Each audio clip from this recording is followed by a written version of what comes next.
poing, même moi qui est un peu plus massif, que je prends quelqu'un d'un peu plus petit que moi, ben, quand j'en ai une coupe dans la journée, puis qu'on travaille toute la semaine pendant des années, comment on fait à un moment donné pour essayer d'épargner un peu plus nos pouces puis nos pisiformes? Parce que ça se magane. Ça se magane, c'est un peu le problème de pourquoi finalement les physios qui avancent en âge, qui avancent en date, finissent par tout faire les thérapies manuelles. C'est pas parce que c'est pas efficace, c'est parce qu'ils sont plus capables d'être efficaces avec ce qu'ils font. Ils ont mal partout, ils sont plus capables de mettre autant de torque, autant de force pour aller chercher leur remodelage. Puis c'est ce que ça donne. Donc, si vous commencez déjà votre pratique avec des bonnes bases, avec des alternatives comme ça, vous allez pouvoir épargner vos pouces, donc moins de douleur, vous allez pouvoir continuer vos activités la fin de semaine, belle qualité de vie, ça va être cool. Puis en plus, vous allez pouvoir rester efficace. Vous allez rester motivé avec la physio parce que vous allez garder votre efficacité, vous allez rester, vous allez avoir des bons gains de vos patients, les patients vont sentir que ça travaille, c'est l'objectif. L'objectif, c'est de rester bon longtemps en prenant soin de nous aussi, puis pas s'oublier là-dedans. Fait que ce qu'on va vous parler aujourd'hui, finalement, c'est oui, il existe nos pouces, mettre sur le ventre. Fait que oui, tu sais, nos pouces, là, on s'en sert, hein, on a un petit peu parlé tantôt. Lui utilise ça en lombaire. Moi, je m'en sers beaucoup pour l'évaluation. Je sens bien avec mes pouces, cool. Pisiforme, moi, j'utilise pas tant que ça parce que, bon, les mains un petit peu plus padées. Je peux pas dire que je suis très, très aiguisé avec ça. Quand on rentre en traitement, un bas de dos, prenez l'habitude d'utiliser vos coudes.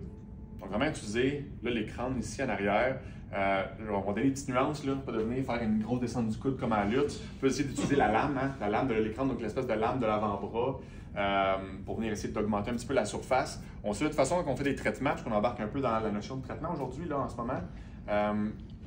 Des PA en lombaire, c'est pas nécessairement spécifique l'effet.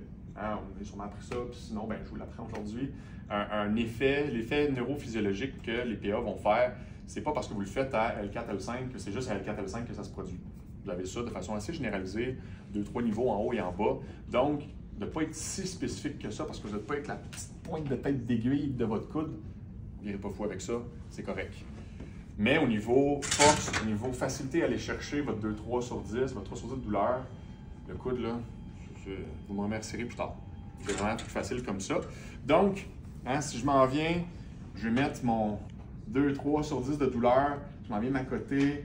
Ouais, ok, c'est mon R2. Oui, on est à combien après sur 10 là? 1, peut-être. 1, tu sais. Fait que j'étais avec mon pouce, fait que je me monte encore, j'ai de ma côté, parfait. Puis je forme, je ne serrais même pas, c'est encore pire parce que son gros, puis avec des petits coussins, ça ne marchera pas. Je m'en viens à côté. Ce qui aide beaucoup, là, dépendamment dans quelle direction vous le faites, hein, si je m'en vais de façon crâniale, utilisez votre coude pour que vous ayez de façon crâniale. Qu'est-ce qui détermine votre vecteur? C'est votre humérus. Un peu le même principe quand je avec mes pisiformes, qu'est-ce qui détermine votre vecteur? C'est vos bras de mouvement. C'est mon humérus qui détermine mon vecteur de mouvement. Donc, mon humérus, je veux le faire crânial, je m'installe ici. Caudal, je peux le mettre de ce côté-là. Hein? Vous voyez l'angle qui s'en va un petit peu plus en haut ou en bas. Donc, la main que je n'utiliserai pas pour faire le PA, je viens utiliser pour déterminer où mon niveau. Où est-ce qu'exactement je veux le faire? Quand même avoir une certaine précision, pas juste aller là de façon globale, bâclée. Donc, je viens chercher mon niveau. Je viens passer par-dessus avec mon coude. Poup. Je viens juste le remplacer avec mes doigts. Super, j'étais à la bonne place. Des fois, moi, j'aime ça faire juste des petits mouvements gauche-droite. Vos PA, vous les faites sur le pilier articulaire. Si on prend la colonne, là, le pilier articulaire, il est où? Il est collé sur l'épineuse. Vous n'êtes pas supposé être un pouce et demi à côté. Là. Si c'est le cas, vous êtes rendu vraiment très loin sur la transverse ou même des fois dans la partie myofaciale. Donc, on veut être installé sur le pilier articulaire. Une fois que vous êtes dessus, donc quand je fais mon petit gauche-droite, je suis posé à côté sur son épineuse. Fait que là, moi, quand je viens pousser vers son aspect médial à lui, je sens là, que mon coude est à côté sur son épineuse. Parfait. Je suis sur le pilier, je suis à la bonne place. Et de là, je m'en viens. Dis-moi quand tu es à 3 sur 10, Will. Oui, tranquillement. Peut-être là. Vous voyez, là, moi, je me relaxe ici, j'ai un petit peu de poids. Et de là, je peux venir faire mes mobs. Bien facile comme ça. Vous voyez, c'est pas un mouvement de pompe ici. C'est pas mon triceps qui force. Il n'y a rien qui force dans le bras. Je suis bien relax. Ma main est toute molle. Tout ce que je fais, c'est que je viens m'accoter, puis tout le stress passe à travers mon numérus. Fait que je suis vraiment par-dessus le patient. Je suis bien droit, bien relax. Je peux piquer une jasette sur son week-end. Je reste dans mon 3 sur 10. Je peux faire d'autres choses en même temps. Éventuellement, au début, concentrez-vous sur le patient. Toujours confirmé. Je suis encore, j'ai dépassé mon 3 sur 10. Ah, tout. Et voilà, parfait. Fait que, sur notre petite conversation, on peut continuer de cette façon-là. Super facile. Je me fais pas mal. J'utilise ma lame, comme je vous dis. Fait que pas la pointe, hein, la pointe comme ça, là. Il y a probablement qui sent ça un petit peu moins fun quand je viens peser. Je dépasse plus vite un peu mon 3 sur 10. Utilisez votre lame. Donc, le bras, l'avant-bras, là, vient un petit peu suivre la colonne comme ça. On va avoir une plus grosse surface, plus confortable.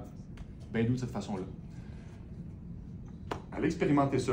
Donc, ce que je veux que vous fassiez, allez repratiquer tout ça, puis là, justement là, jasez du 3 sur 10. Allez-y, vous, avec votre coude, OK, je pense que là, mon R2, t'as combien là? Ah, 2 sur 10, OK, allez-y chercher votre 3 sur 10. Donc, pour vous, vous donnez un gauge de où vraiment le 3 sur 10 du patient. Puis en même temps, regardez, comparez à quel point vous n'avez pas besoin d'efforts pour y aller versus d'utiliser vos pouces puis vos pisiformes. Essayez un petit peu tout ça, expérimentez ça. Ça roule? Allez-y. Allons-y.